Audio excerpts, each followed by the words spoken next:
Habíamos dicho que íbamos a hablar hoy sobre, vamos a dar un resumen del resumen del resumen de la historia de la iglesia.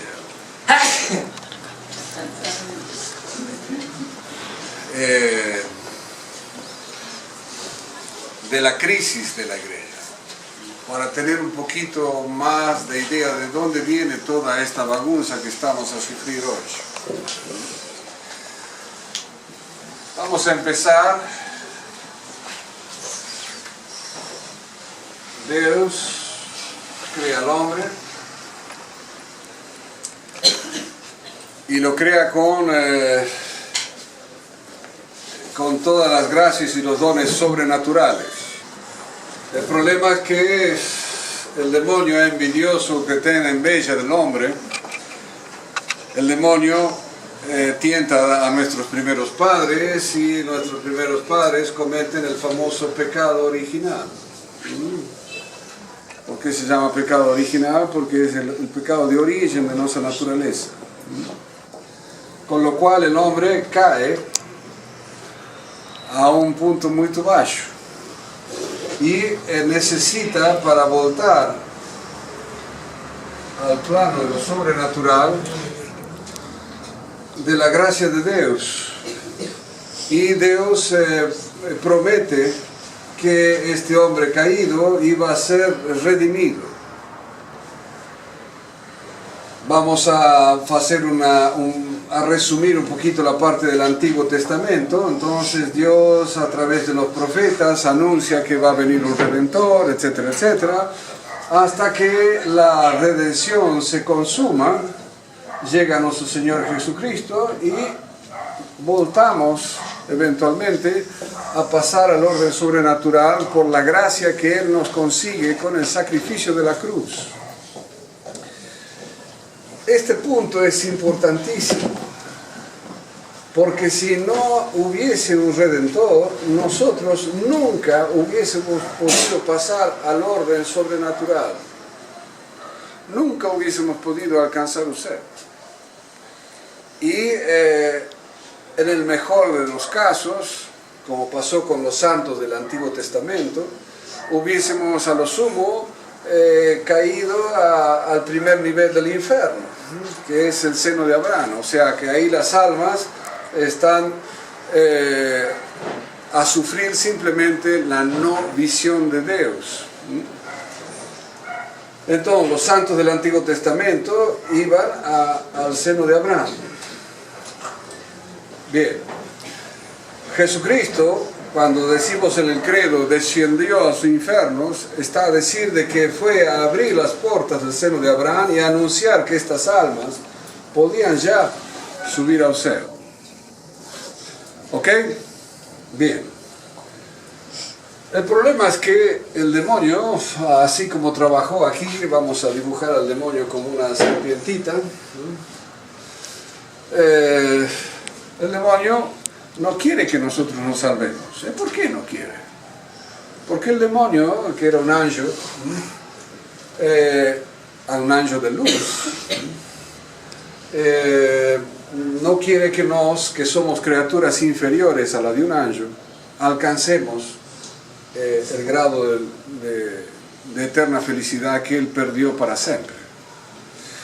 Entonces, donde el demonio fue vencido, fue precisamente en la cruz. Por esto que el demonio no gusta de la misa. ¿Por qué? Porque la misa renueva el misterio de la cruz. Detesta a misa el demonio. Bien, sigamos un poquito la historia. Bien, el hombre entonces comienza a crecer, empiezan las primeras persecuciones de la iglesia, los santos mártires, las meninas hasta de 8 o 10 años que daban la vida por Cristo. Santa Inés, por ejemplo, Santa Escolapia, Santa Margarita, etc. Muchas meninas que no tenían no más de 13 o 14 años algunas, y tenían la valentía de dar la vida por Cristo. Esta es una época muy gloriosa de la iglesia. En el año 303 el emperador romano Constantino da la paz a la iglesia, y a partir de este año comienza, digamos, un tiempo de bonanza de la iglesia. La iglesia se expande, comienzan a construirse grandes catedrales, no hay tantas persecuciones, etcétera, etcétera. Hasta que empieza lo que se llama la época del Renacimiento. 1300, 1400. Vamos a poner 1400. Toda esta historia de la iglesia está resumida en el libro El Apocalipsis. Y en el Apocalipsis está el Renacimiento está mencionado de una manera muy clara. Cuando dice, y tendrás nombre de recién nacido. Renacimiento. Se dice en portugués, ¿no? Tendrás nombre de recién nacido, pero tendrás a muerte en tus entrañas. ¿Por qué? Porque en el Renacimiento hay como una moda de voltar a las cosas del paganismo. Una volta a los valores de los griegos, a la belleza de los griegos, en fin. Es por eso que, por ejemplo, si quieren un elemento que les va a mostrar bien, odian siempre el arte. El arte de una época está a plasmar el espíritu de una época. Aquí hemos salteado la época del gótico, la época del románico, llegamos al Renacimiento. Y por ejemplo, a un Miguel Ángel se le ocurre hacer el David. No sé si se lembran del David de Miguel Ángel. Es una escultura perfecta. Parece un calco de un hombre nu.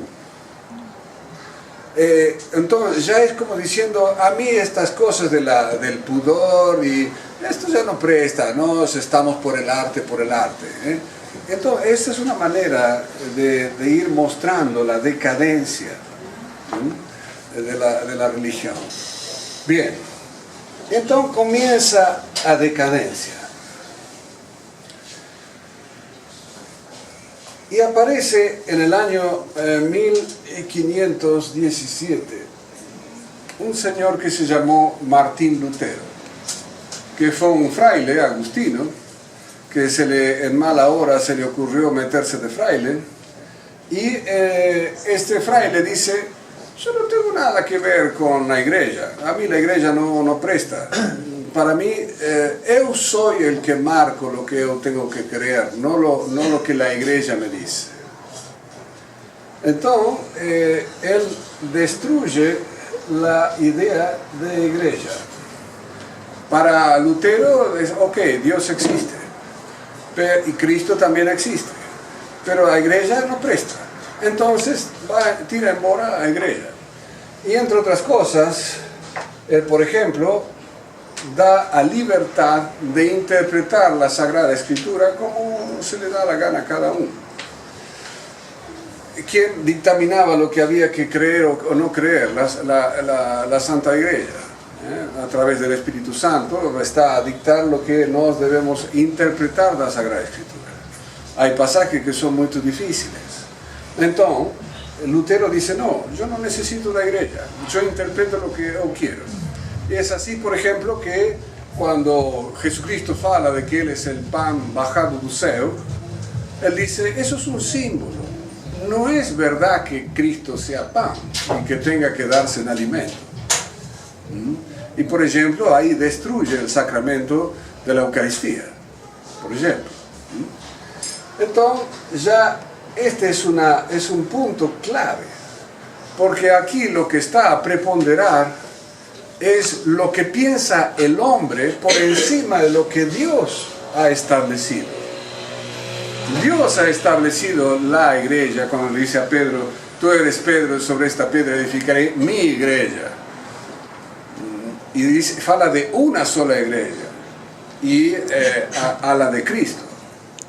Entonces, con Lutero comienza la multiplicidad de iglesias cristianas.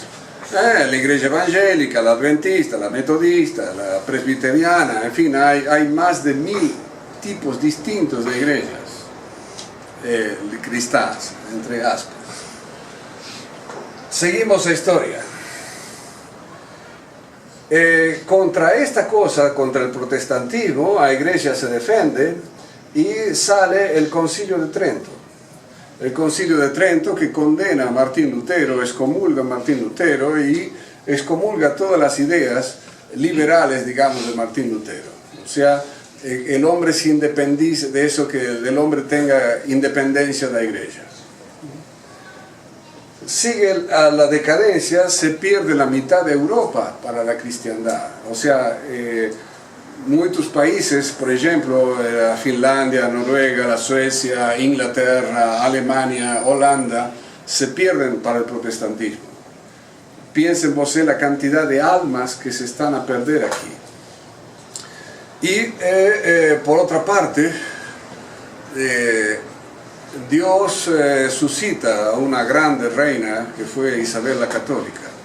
Y estas grandes reinas promueve al famoso Colón, que va a descubrir América, y si bien se pierden almas en Europa, se gana todo el continente americano, digamos, para la cruz. Bien, sigamos la historia. Año 1717. Sucede una cosa muy importante. Para el Brasil es el descubrimiento de Nuestra Señora de Aparecida. Pero en Inglaterra se suscita una logia que se llama la masonería. La masonería es una secta secreta que cuyo fin es fundamental es destruir las monarquías católicas, destruir todo signo de cristiandad, destruir la Iglesia Católica, destruir el papado, para que reine el anticristo. Y ustedes me van a decir, este cura ha visto muchas películas, ha visto muchos filmes, esto no puede ser. 1717. En 1738 el Papa Clemente XII condena con excomunión a la masonería. La masonería, no sé si habrán visto que hay muchas, a la entrada de los pueblos, de las ciudades acá en Brasil, hay este símbolo, es el símbolo de la masonería, ¿sí? Bueno, es como decir el símbolo de Satanás. Y las ciudades lo tienen la mayoría hoy en día. Bien, en el año 1738, Papa Clemente XII condena a perpetuidad. Este es un punto que deben lembrar bien. Clemente XII, 1738, condena a perpetuidad, lémbrense de esto, porque hoy en día los masones, que incluso van a misa, nos vienen con el cuento de que ellos ya no están excomulgados, son buenos meninos y que hacen bien incluso a la iglesia. La condena es a perpetuidad. 1738, y ellos siguen trabajando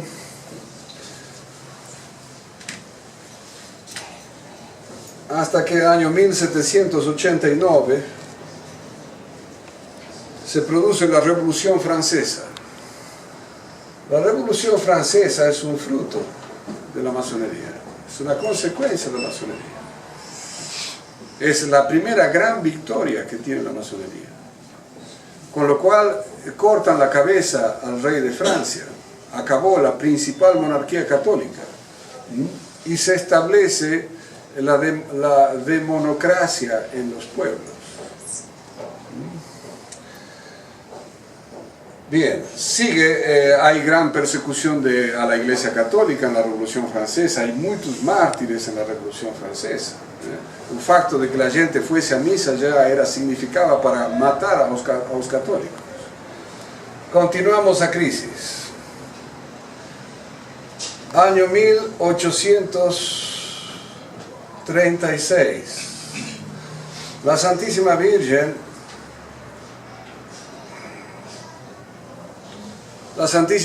se aparece en un pueblo de Francia, en La Salette, y anuncia a 3 pastoriños que el demonio va a introducirse dentro de la iglesia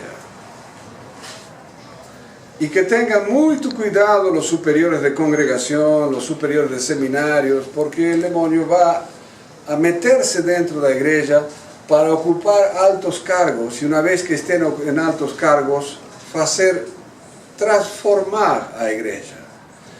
No en la iglesia católica, sino en una iglesia nueva que admita, entre otras cosas, todas las religiones. Porque el demonio no atora la verdad, lémbrense de esto. El demonio odia la verdad. El demonio atora cualquier error, porque saben que por cualquier error los hombres se van al infierno. Pero no atora la verdad, que es una sola. Es por esto que cuando Jesucristo dice que es solo por la Iglesia Católica es que nos salvamos, es por esto, es solo la Iglesia Católica. Entonces los masones dicen, no. Los masones cambian de táctica. Hasta esta época más o menos los masones atacaban desde fuera a la Iglesia. Y ellos ven que la iglesia se fortalece, los papas condenan de nuevo la masonería y no quieren esta cosa. Entonces, ven que avanzan poco. Entonces los masones, en una especie de concilio que tienen en el año 1868, en Roma, ellos dicen, no, vamos a mudar de táctica. Vamos a ser los mejores católicos. En la medida que seamos los mejores católicos, nos van a elegir de párrocos, nos van a elegir de obispos, etcétera, etcétera. Y llegará el día en que tendremos un papa a nuestra medida. Y llegará un día en que los cristianos seguirán nuestras banderas, acreditando que están a seguir las banderas de Pedro. El plan es satánico, es muy bien feito. Y yo sé que alguno está a pensar, este padre vio muchos filmes. Bien, vamos a ver qué pasó. Opa, só uma pergunta. E essa reunião tem um nome? Como se chamou isso? Fue una reunión de la alta venta de los carbonarios. Los carbonarios es la masonería italiana. Se reúne en Roma. Bien. Vamos a pasar al año 1903. ¿Qué pasó en el año 1903? Fue un año espectacular. Año 1903 el Papa León XIII muere. Y León XIII tenía un secretario de Estado que se llamaba Joan Rampolla. Que otro día voy a mostrar una foto de este menino, porque de solo ver la foto tú no vas a dormir hoy tranquilo. Tiene una cara este rapaz que parece un capo de tutti de la mafia de tutti. Resulta que este cardenal Rampolla era la mano derecha del Papa León XIII, secretario de Estado. Entonces, en el cónclave, el que más posibilidades tiene de ser papa es el secretario de Estado, porque es el menino que sabe más cómo está la situación de todo, la iglesia, en fin. Y empiezan a elegir a Rampolla como papa. El problema es que en ese entonces había un emperador ainda católico, Francisco José. Francisco José de Austria era el único emperador católico en esta época, y como emperador católico tenía el derecho de vetar, o sea de no aceptar la elección de un cardenal que iba a ser papa, o sea de vetar la elección de un papa. Entonces el cardenal de Viena le hace llegar a Francisco José que este Rampolla iba a ser papa. Y este Rampolla había tenido una briga con Francisco José en cuestiones políticas. Entonces Francisco José manda el veto al cónclave y dice, no quiero que este rapaz salga papa. Y imagínense, en el cónclave los cardenales pegaron un grito, no sé, dijeron esto no puede ser, la injerencia política dentro de la iglesia, qué barbaridad. Pero bueno, estaba dentro de los estatutos de la elección del cónclave de ese año, y pronto y tuvieron que aguantarse esta cosa. Y entonces Rampolla ficó de costado y eligen a otro cardenal, al cardenal Sartro. El cardenal Sartro, que era José Sartro, que era cardenal de Venecia, y que asume con el nombre de Pío X, que fue el último Papa Santo. Reitero, el último. Después hablamos. Para los que quieran preguntar, no el penúltimo, no el último. Bien. San Pío X podía haber elegido a Rampolla como secretario de Estado y no deja que se reforme y elige otro secretario de Estado. San Pío X en el año 1906 saca una encíclica que se llama La Pascendi, en la cual condena el modernismo. Y San Pío X, año 1906, repito los años para que vean que esto trae mucho tiempo. San Pío X dice, el enemigo de la iglesia ya no está afuera, está dentro de la iglesia. ¿Y cómo está dentro de la iglesia? Con las nuevas ideas, con la idea de que la iglesia tiene que evolucionar, con la idea que la iglesia tiene que adaptarse a los tiempos, que no puede ficar enquilosada, dura, que tiene que renovarse, Todo esto está condenado desde el año 1906. Bien, sigue el tiempo. Año 1913, muere el cardenal Rampolla. Y cuando van a arreglar sus cosas personales, se dan con que el cardenal Rampolla era grado 33 de la masonería, el grado máximo de la masonería. O sea, los enemigos habían conseguido tener un personaje en un cónclave a un tris de ser papa en el año 1903. ¿Ustedes piensan que los masones descansaron desde entonces? No. Los masones dijeron, no, esta vez no lo conseguimos, pero lo vamos a conseguir después.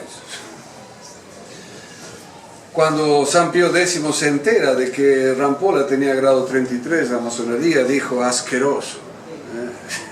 Y no sé, habrá dicho otras cosas más que no afiguran por delicadeza. Bien. Seguimos la historia. 1917.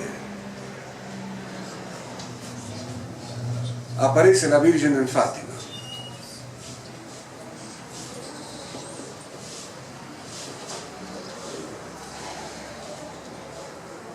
Yo me esquecí de poner otra data importante.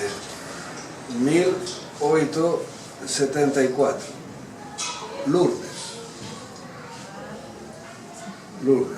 La Virgen se aparece en Lourdes. Y cuando la Virgen se aparece, en estas que son, esas apariciones son reconocidas por la iglesia, no son apariciones así de quinta categoría que se le presenta a Juanita Pérez y le dice cositas, no. La Virgen se aparece a niños y le da grandes milagros para mostrar de que es una aparición cierta, etc. Y en el caso de Lourdes, la Virgen lo único que dice, yo soy Inmaculada Concepción. Y alguien dirá, oh, es un mensaje muy cortiño, ¿para qué va a venir el céu para decir sobre esto? Esta sola frase encierra una riqueza teológica terrible. Porque la Inmaculada Concepción quiere decir que hay pecado original, o sea que nos venimos de Adán y Eva y no de un macaco. Y esta época es donde aparece un tal famoso Darwin que dice que nuestros padres son los macacos y no Adán y Eva. Si nuestros padres son los macacos y no Adán y Eva, entre otras cosas, no necesitamos de un redentor, porque no hay pecado original. ¿Dónde está el pecado original? ¿Cuál es el macaco que pecó originalmente? ¿Comprende? O sea, tiene el darwinismo o el evolucionismo destruye desde la simiente a religión católica. Entonces, por eso es que la Virgen en Lourdes dice, yo soy Inmaculada Concepción, con lo cual está a decir, hay pecado original, nuestros primeros padres son Adán y Eva y no el macaco, etcétera, etcétera, y el cuento del evolucionismo no se lo coman. Bien. En Fátima, la Virgen viene a alertar sobre otro gran problema, el comunismo. El comunismo que va a ser el gran perseguidor de la Iglesia en el século XX-XXI. Rusia entonces cae en el comunismo, muchos países desaparecen,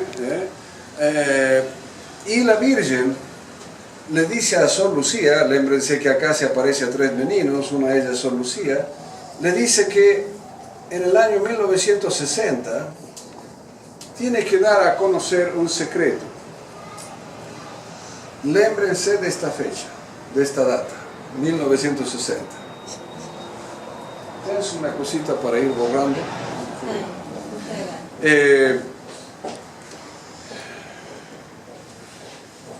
Bien. Año 1925. Pasa una cosa interesante. De un seminario de Italia es expulsado un profesor en el seminario de Brescia, al norte de Italia. Es expulsado un profesor que se llamaba Joan Roncalli.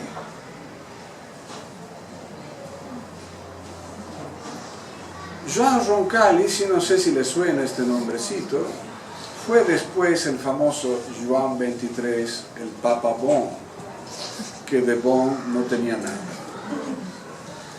Bien, Joan Roncalli entonces es expulsado de un seminario por las ideas modernistas que ya estaban condenadas por el Papa San Pío X. A ver, sigamos la historia.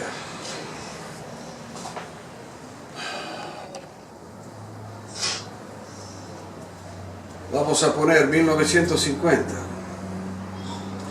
El Papa Pío XII, de feliz memoria, declara el dogma de la Asunción de Nuestra Señora en cuerpo y alma al cielo. La Virgen en Fátima había pedido que el Papa consagrase Rusia al corazón inmaculado de María, en unión con todos los obispos del mundo. Toda la gente estaba esperando que el Pío XII hiciera esta consagración a Rusia en el año 1950, porque además muchos obispos habían viajado a Roma por el facto de la declaración del dogma de la Asunción de Nuestra Señora. Mas desgraciadamente, acá creo que Pío XII hizo una asneriña, no hace esta consagración. Por otra parte, humanamente, voy a dar a mi opinión, creo que quizás Pío XII no hace esta consagración porque esta época es la época de la Guerra Fría con Moscú. Los rusos están matando cristianos como formigas. Entonces, quizás Pío XII dijo, habrá pensado, bueno, si yo hago una consagración, y la consagración menciona a Rusia, no menciona a Bolivia o a Lituania, no, a Rusia. Entonces, habrá pensado, bueno, los rusos van ainda más a atacar a los cuitados católicos que fican ainda con vida. Pienso yo que fue eso por lo cual un Papa Pío XII no quiso hacer esta consagración. ¿Qué pasó? Como eran tantos católicos que morían, obispos, sacerdotes, Pío XII consagra 12 obispos, en secreto, se llama in pectore, o sea, solamente él sabía en su corazón quiénes eran los obispos que consagraban, y los mandaba a Rusia para que estos obispos pudiesen seguir sosteniendo a los católicos que estaban a ser muy perseguidos lá. Y esto se hace en el mayor secreto del Vaticano. Porque si se filtraba esta información a los rusos, por supuesto, estos 12 obispos iban a morir. ¿Y qué pasó? Los consagra obispos, total secreto, los mandan a Rusia y al poco tiempo se enteran que los 12 obispos son asesinados. Y Pío XII se chatea tanto con este cuento que decide encargar a un servicio de detectives franceses que le averigüe por dónde se filtró la información por la cual Rusia sabía de que estos 12 meninos eran obispos católicos, porque por supuesto no entraban con la patina vermelha, con el sombrerito, no, entraban como si fuesen paisanos cualquiera.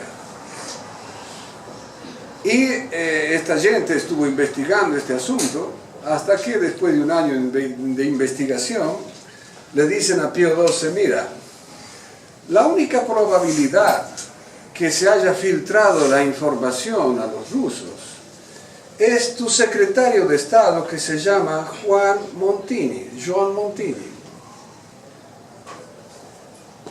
¿Y por qué? Porque Joan Montini sabemos que va a visitar al chef del Partido Comunista Italiano.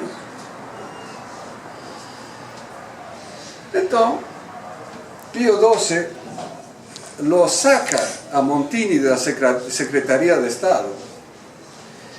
Y yo la verdad que ante una situación así a Montini lo hubiese mandado de sacristán a Alaska o algo por el estilo, o tal vez a un país donde estén a crucificar cristianos como es la Somalia, en fin.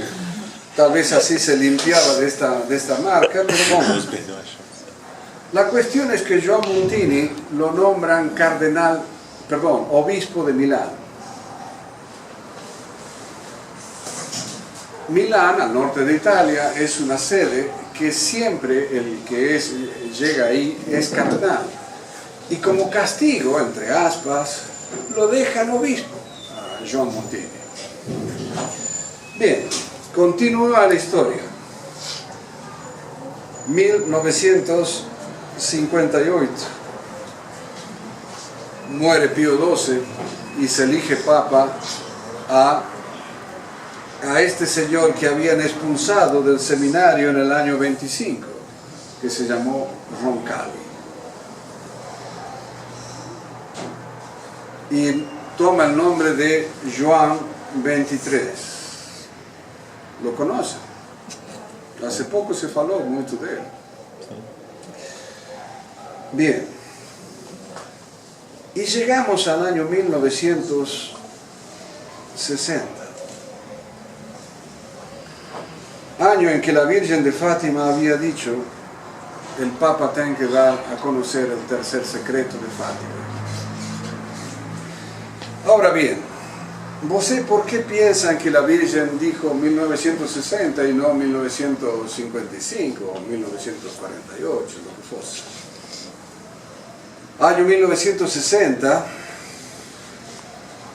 Joan XXIII lee el tercer secreto de Fátima.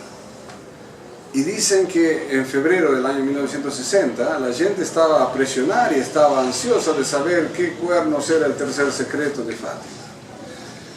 Y Roncalli dice, yo no quiero ser profeta de calamidades. Y lee el secretito y lo manda a una gaveta y fica ahí a dormir en la gaveta. Y él dice, yo no voy a dar a conocer esta cosa. Entonces, por empezar, es algo que la Virgen pidió expresamente. Entonces, que un papa, por más papa que sea, en fin, es estar a decir que yo soy más inteligente que la Virgen y yo soy más prudente que la Virgen y yo voy a hacer lo que se me da la gana a mí, no lo que la Virgen dice. Entonces, Juan 23 no da a conocer el famoso tercer secreto, y lo que da a conocer es que él va a abrir el famoso Concilio Vaticano II.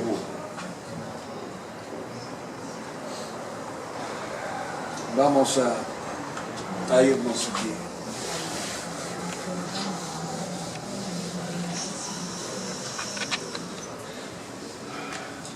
¿Alguna pregunta hasta aquí? Puede haber muchas, ¿no? Pero bueno, repito, es un resumen del resumen,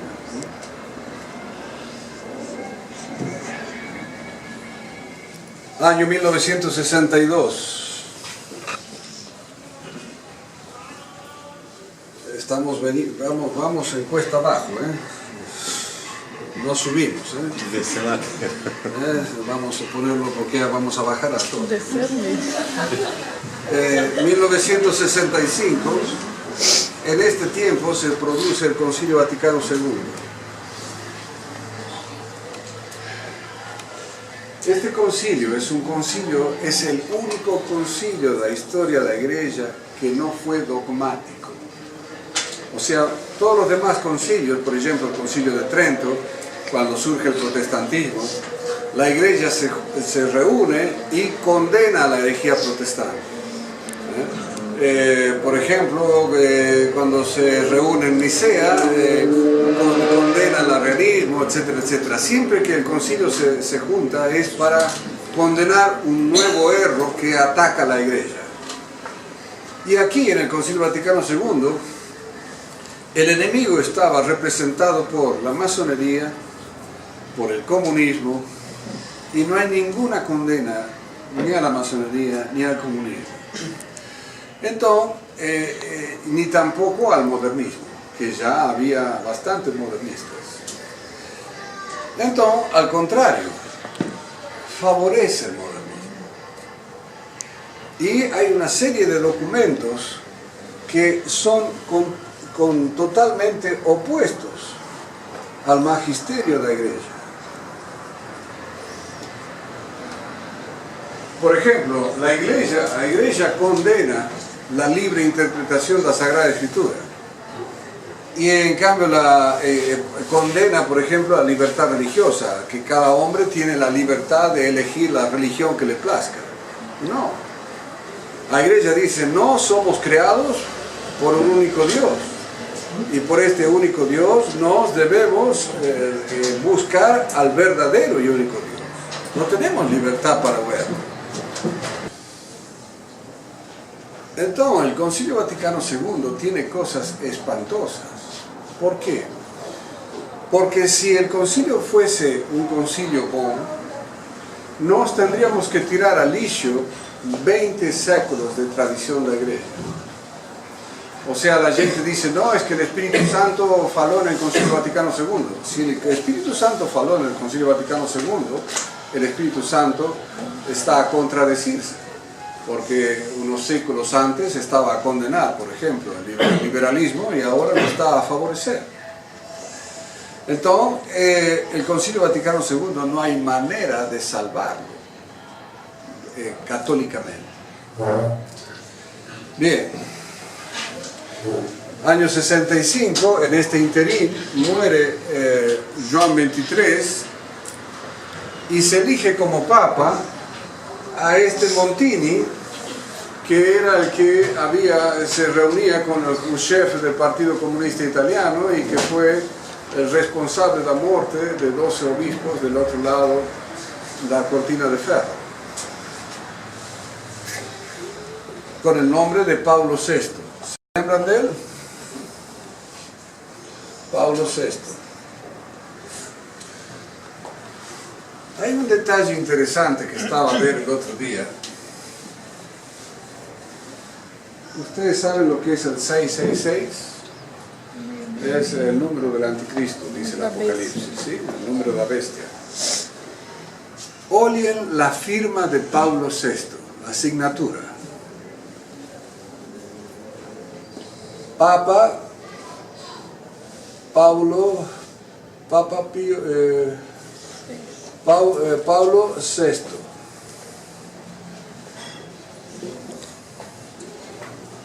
Cuando la P tú la das vuelta, fica como un 6. Es una cosa curiosa. Bien, sigamos. Pablo VI se le ocurrió mudar a misa. Y a partir del año 69, Pablo VI impone la misa nueva. La misa que hay en todas las iglesias hoy en día, la mayor parte de las iglesias. Y la gente estaba contenta porque decía, ahora la misa está en la lengua vernácula, ahora puedo entender lo que el sacerdote dice, y la gente estaba toda muy contenta. El problema es que a partir de la misa nueva hay como una caída en picada de las vocaciones sacerdotales. Se vacían los seminarios, se vacían los monasterios, los curas salen a casarse en bandadas, piden la nulidad de su sacerdocio, etcétera, etcétera. Y el mismo Pablo VI llega a decir que el fumo de Satanás se metió por alguna rendija dentro de la iglesia. El problema es que él no fechó la rendija. Rendija se dice. Janela. No janela. Fresta. Una fresta.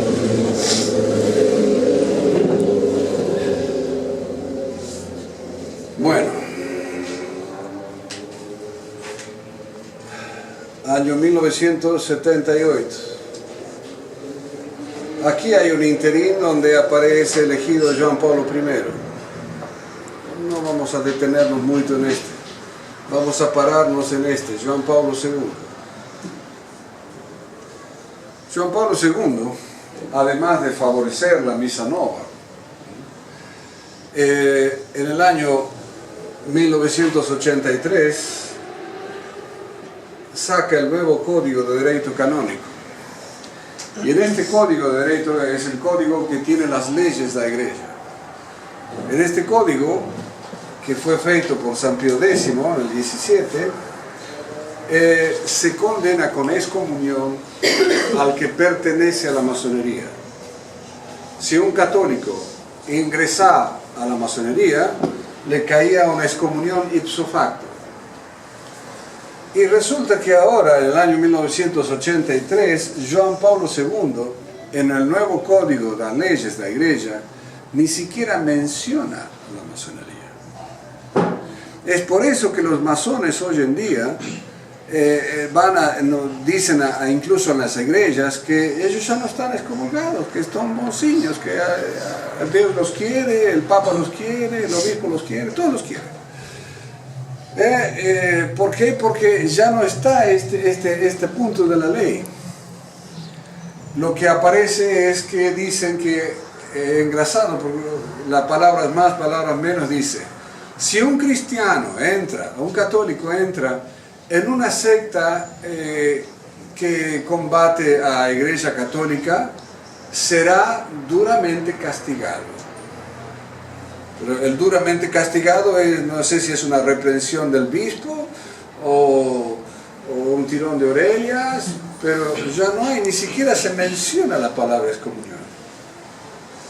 Entonces Juan Pablo II tiene una complicidad muy grande con estos meninos.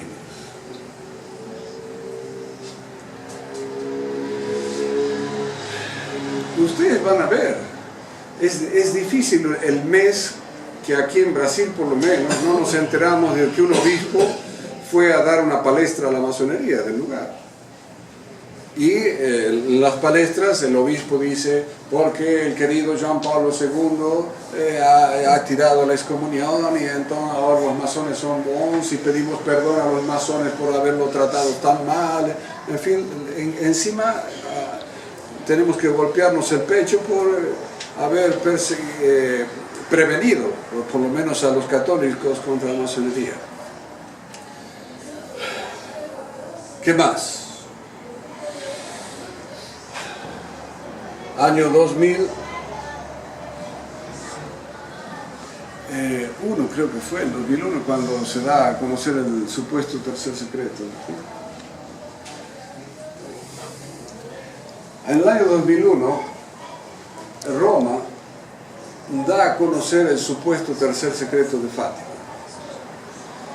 en el cual muestra que hay como una especie de una visión en donde se ve a un obispo de branco salir del Vaticano y que hay muchos caminando sobre muchos sacerdotes, cadáveres de sacerdotes, dice, y que alguien le dispara con flechas y lo mata y cae muerto, y hay una cruz y un ángel que dice penitencia, penitencia.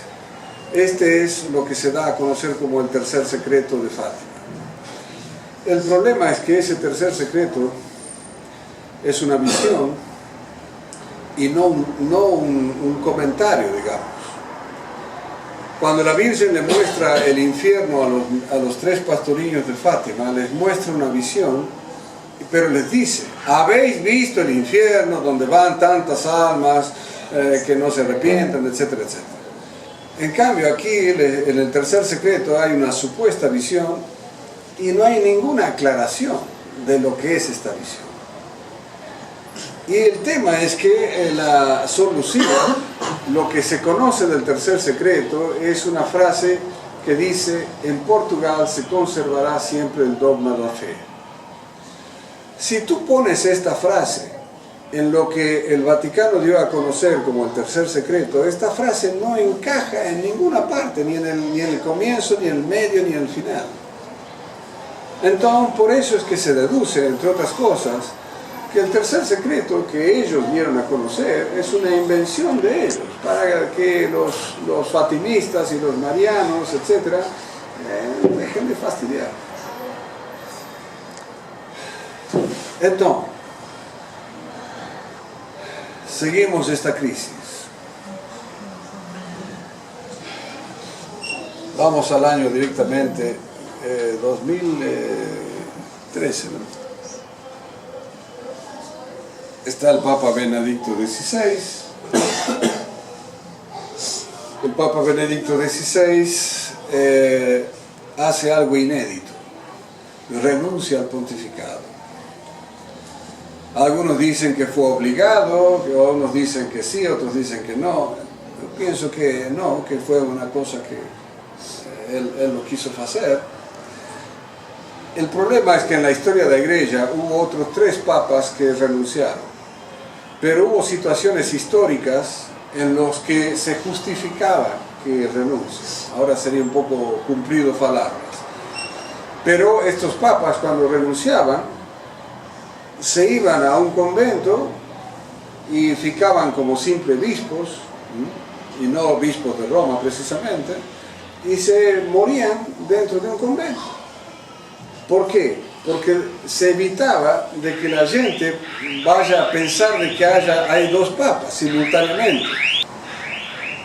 En cambio aquí sucede que el Benedicto fica en Roma y toma el nombre de emérito y viste de blanco y está ahí a brincar al Papa de vez en cuando, en fin, en el sentido que se saca fotos como junto con el Francisco y todos en paz.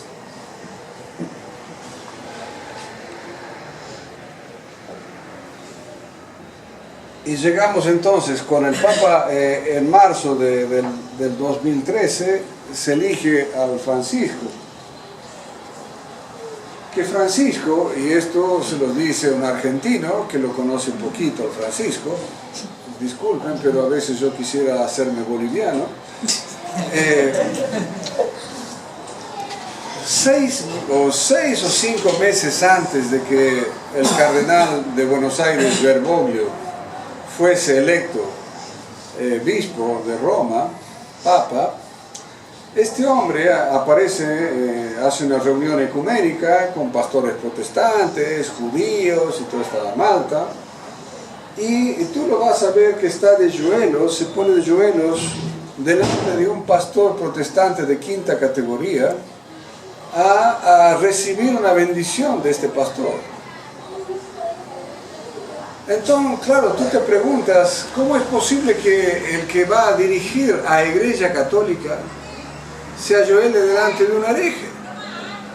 De alguien que no tiene nada que ver con la verdad católica. Por otra parte, Bergoglio es miembro del Rotary Club. Ustedes saben que es Rotary Club, que tiene ese símbolo de la ruedita. El Rotary Club es una hermana de la masonería. Entonces resulta que tenemos un papa que es rotariano, o sea, un papa que es masón.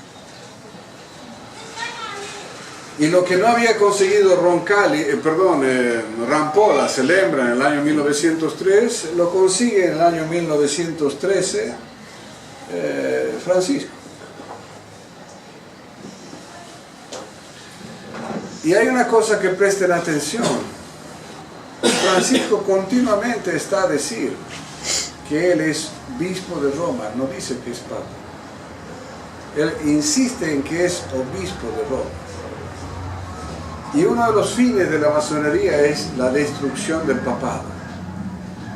Y a mí me puso muy triste ver cómo Francisco, el que estuvo ahora en Israel, y él dice en Israel que él está dispuesto a discutir el primado de Pedro. O sea, es como decir que, que está dispuesto a discutir si la Eucaristía es Eucaristía o si la Virgen es Virgen. Para un católico son cosas que no se discuten. Ni siquiera se nos puede pasar por la cabeza esta cosa. Entonces, si les cuento esta historia es para que vean que los planes de los enemigos de la iglesia se están cumpliendo paso a paso, certinho. Había un masón famoso en el año 1989 que fue un sacerdote que apostató, que se llamó el canónigo Roca.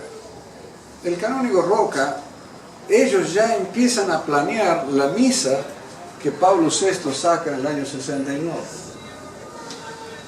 Y ellos planean que en esta misa nova los católicos ya no van a arrodillarse, a ajoellarse para recibir la Eucaristía, porque ya son adultos, ya son hombres libres. Entonces, el canónigo Roca en el año 1889 llega a decir: cuando los católicos comulguen de pie, ya habremos vencido. ¿Y hace cuánto que los católicos están a comulgar de pie? Precisamente más o menos desde esta data. ¿Y por qué es tan importante este detalle? Porque si tú no te ayoelas ante Dios, ya no te ayoelas ante nada. Y un católico que no se ayoela ante la Sagrada Eucaristía, ya no es un católico, es cualquier cosa. ¿Comprende? Es por esto que nos debemos aferrarnos a la tradición de la iglesia, aferrarnos a lo que acreditaban nuestro padre, nuestras abuelos, los santos de siempre, y defender la misa de siempre, entre otras cosas. No solamente es importante la misa, es importante la doctrina de siempre. Bien, esto es para que se den una idea de que cuando nos dicen que la iglesia está perfecta, está estupenda, está magnífica, no es tan así. Que hay una crisis espantosa, en donde ya nadie cree en nada, en donde ya todo va. Y eso no es la iglesia de Cristo, es una iglesia nueva. Entonces, no, si queremos ser salvos, debemos conservar fielmente la fe católica y la doctrina católica. Quejas, preguntas, sugerencias.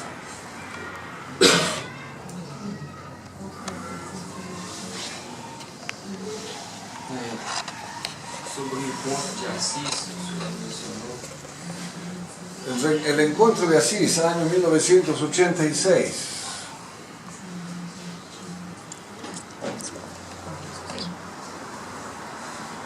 La masonería, una de las cosas que pretende es unificar todas las religiones. Porque ellos dicen, todas las religiones valen.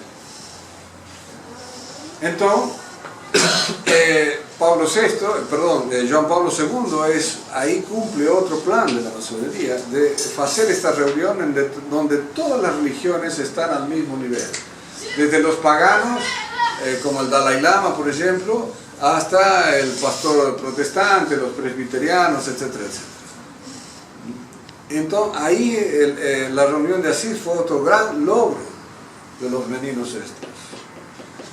Y que Juan Pablo II, por supuesto, fue a clave para conseguir esta gran victoria. ¿Qué más? Então, pelos cálculos, mais ou menos 200 anos, a maçonaria já está entrada na Igreja Católica. Pelos cálculos, pelos 200 anos. O objetivo desse comunismo, o objetivo é para adorar o anticristo, trazendo todo mundo para adorar. Va un día a decir, el anticristo va a decir, bueno, se acabó toda la fiesta, ahora me adoran solo a mí y va a ser adorado como un Dios, dice el Apocalipsis. El anticristo va a ser una persona humana. O senhor pulou ali rapidamente o João Paulo I. Eu vi alguma coisa na internet esses dias dizendo que ele, não sei se essa frase é verdadeira, né, mas dizendo que ele falou que ele queria acabar com a maçonaria dentro da igreja. Isso é verdade? E por isso ele teria sido morto?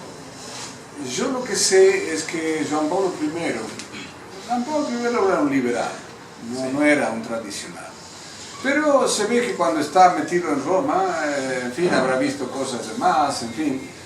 Y él dice de que es imprescindible que la iglesia volte a la tradición. Eso lo dice a cuarta-feira de la semana en la que él muere. Él dice la cuarta-feira esta cosa y el domingo aparece muerto. O sea, él está alertando a la gente que debemos voltar a la tradición. Y desaparece. Hasta el día de hoy no hay un parte oficial de qué murió. A sua opinião, o Bento renunciou, na sua opinião humana, né, igual você disse pela hora. O Papa renunciou em qual sentido que você acha?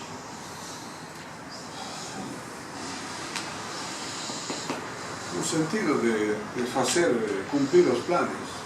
Ele foi forçado ou ele... Teve vontade. Tuvo vontade.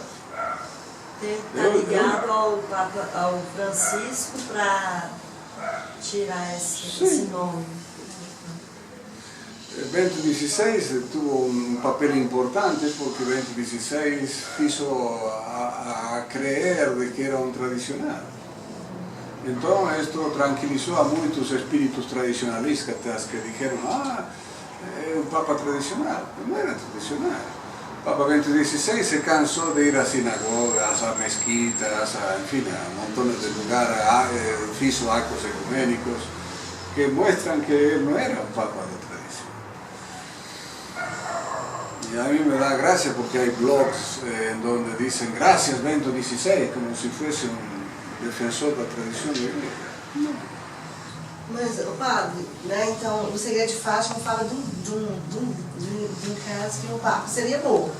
Então, esses papas agora não são papas de anos santos, qual seria, então? Se não existe nenhum. El tercer secreto de Fátima, yo en lo personal no creo que sea esa historia del obispo que San Pío X había visto ya en una visión al Papa saliendo de Roma con la bandera vermelha flameando en la cúpula del Vaticano y con un montón de cadáveres de sacerdotes. O sea que esa historia está como a repetirse en el supuesto tercer secreto. O sea, si yo quiero inventarme un tercer secreto, copio un poquito de aquí de San Pío. Hay una cosa que podríamos estar a hablar de Francisco 3 días. Yo simplemente les digo lo siguiente. Si el mismo Francisco dice, porque lo ha dicho, Dios no es católico, entonces yo tengo que llegar a la conclusión de que el Dios de Francisco no es el Dios de los católicos. Entonces, yo espero que este Francisco un día se convierta y deje de decir asneras y ya salve su alma. Pero que este hombre no es católico, creo que es bastante claro. Sí. Si uno lee el catecismo y compara con las barbaridades que este hombre dice, creo que está claro. Debemos continuar rezando pela conversão dele. Sí.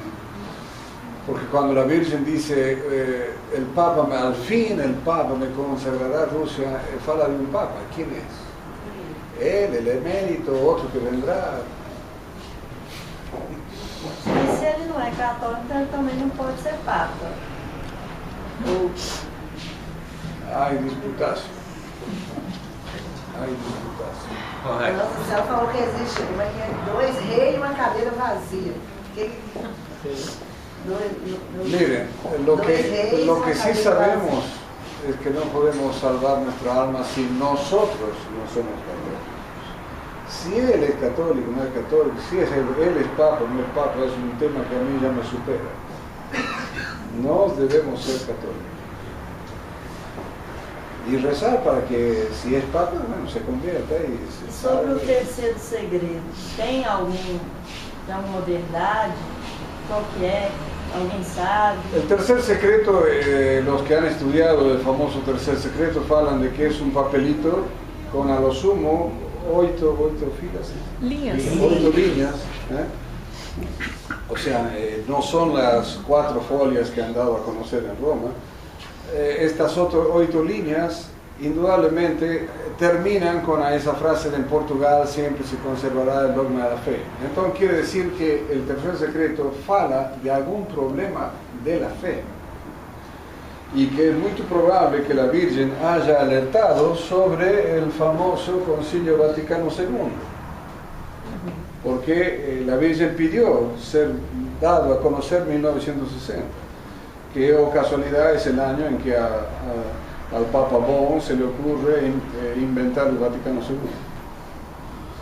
Y a partir de ese famoso Concilio Vaticano II empieza la cuesta abajo. O profeta Daniel ele relata sobre abolir o sacrifício perpétuo. Então seria, já foi abolido ou não? De alguna manera sí. Sí, porque desde el momento en que se saca la misa nova, el Papa Pablo VI cuando saca la misa nova, él no podía decir, bueno, a partir de ahora he prohibido a la misa tridentina, la misa esta. ¿Por qué? Porque sabe que esta misa está dada a perpetuidad. Pablo VI no iba a quemarse, digamos, prohibiendo esta misa. Pero ¿qué es lo que hace? Es un bribón este Pablito VI. Pablo VI lo que hace es, le dice a su secretario de Estado, Jean Billot, que era un menino masonazo, este Jean Billot saca un documento en donde la Secretaría de Estado prohíbe la misa nueva, la misa tridentina. Es como si el ministro de Justicia de la Dilma prohíba la bandera brasileña. Es una estupidez, es un abuso de autoridades. Entonces, ¿cómo un secretario de Estado va a prohibir a misa tridentina, que está dada a perpetuidad? Pero como hay gente con el barullo, con el trabajo del día a día, se esquece de las cosas y pasó. Y supuestamente la misa tridentina estuvo prohibida. Então aquela data que ele dá como referência, um tempo, mais um tempo, porque todo mundo fala que são 3 anos e meio de uma falsa paz, depois seria mais 3 anos e meio de tripulação. Né? Então, se essa data aí... Mira, a grosso modo, los que están más a estudiar el tema de lo que puede pasar, dicen que para esta época, o a lo sumo 2030, ya viene el anticristo. Como é que é? Entre el 2017 y 2030 ya vendría el anticristo. ¿Por qué? Porque técnicamente ya puede manifestarse el anticristo. El chip que están a poner las manos, en fin, una serie de datos. Técnicamente dice que el anticristo va a ser visto y oído simultáneamente en todas partes. Esto se puede hacer hoy, ¿sí? Bien, por la internet y todo este asunto. El problema es que si esto se diese, ¿dónde metemos la profecía de Fátima? Que dice, al fin, el Papa me consagrará a Rusia, que se convertirá y habrá un tiempo de paz. Tom, otros, así hay dos versiones. Los que piensan que ya viene el anticristo y prepárense porque esto se acaba. Y la otra es que dice, no, Fátima, va a haber un triunfo de Fátima, de la Virgen. Rusia se va a convertir y habrá un tiempo de paz. El tiempo de paz puede ser una generación, 25 años o 500 años. Yo me inclino más a pensar en esta cosa. Porque si Fátima se cumplió en un 60%, ¿por qué no va a cumplirse en lo que resta? Y si la Virgen dice, al fin el Papa me consagra a Rusia, es porque al fin el Papa va a consagrar a Rusia. Y que se va a convertir, se va a convertir. Lo que va a pasar para que esto suceda quizás va a ser una tercera guerra mundial o va a ser alguna catástrofe así bien gordita. ¿No? Sea lo que fuese, lo que importa es que nos seamos católicos.